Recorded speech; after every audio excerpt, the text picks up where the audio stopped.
Hi there, this is Nathan Agan, and welcome to the Audiobook Club. Thank you very much for checking this out. It's actually a bit of an experiment, and so if you'd like to see more of this, please consider becoming a member of the club at patreon.com/audiobookclub. You can receive early access to upcoming stories, behind-the-scenes peeks, fully narrated audiobooks, and more, all starting at just $1 per recording. And with Patreon, you only pay when recordings are released, and you control how much you pay. Again, that's patreon.com/audiobookclub. Now, on with the story.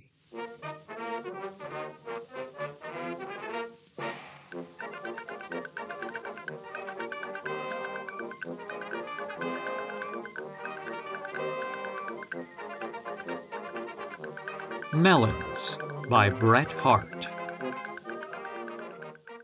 As I do not suppose the most gentle of readers will believe that anybody's sponsors in baptism ever willfully assumed the responsibility of such a name, I may as well state that I have reason to infer that Melons was simply the nickname of a small boy I once knew. If he had any other, I never knew it.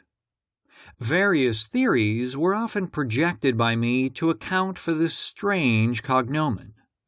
His head, which was covered with a transparent down, like that which clothes very small chickens, plainly permitting the scalp to show through, to an imaginative mind might have suggested that succulent vegetable. That his parents, recognizing some poetical significance in the fruits of the season, might have given this name to an august child was an Oriental explanation. That from his infancy he was fond of indulging in melons seemed on the whole the most likely, particularly as fancy was not bred in McGinnis's court. He dawned upon me as Melons. His proximity was indicated by shrill, youthful voices as, "Ah, Melons!" or playfully, "Hi, Melons!" or authoritatively, "You, Melons!" McGinnis's court was a democratic expression of some obstinate and radical property holder. Occupying a limited space between two fashionable thoroughfares, it refused to conform to circumstances, but sturdily paraded its unkempt glories, and frequently asserted itself in ungrammatical language. My window, a rear room on the ground floor, in this way derived blended light and shadow from the court. So low was the window-sill that, had I been the least disposed to somnambulism, it would have broken out under such favorable auspices, and I should have haunted McGinnis's court.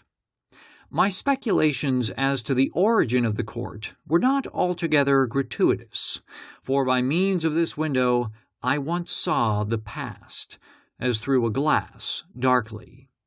It was a Celtic shadow that early one morning obstructed my ancient lights.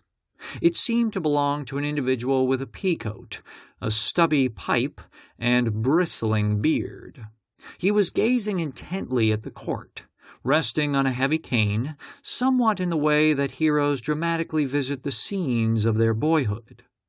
As there was little of architectural beauty in the court, I came to the conclusion that it was McGinnis looking after his property. The fact that he carefully kicked a broken bottle out of the road somewhat strengthened me in the opinion. But he presently walked away, and the court knew him no more.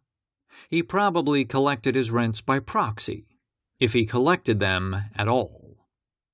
Beyond Melons, of whom all this is purely introductory, there was little to interest the most sanguine and hopeful nature.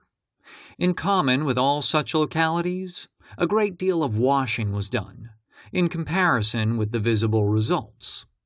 There was always something whisking on the line, and always something whisking through the court, that looked as if it ought to be there. A fish geranium, of all plants kept for the recreation of mankind, certainly the greatest illusion, struggled under the window. Through its dusty leaves, I caught the first glance of Melons.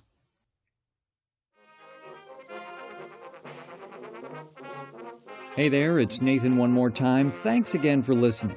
If you'd like to see more from the Audiobook Club, please consider becoming a member at patreon.com/audiobookclub.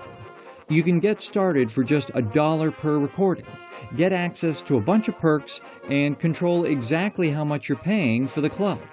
That's patreon.com/audiobookclub.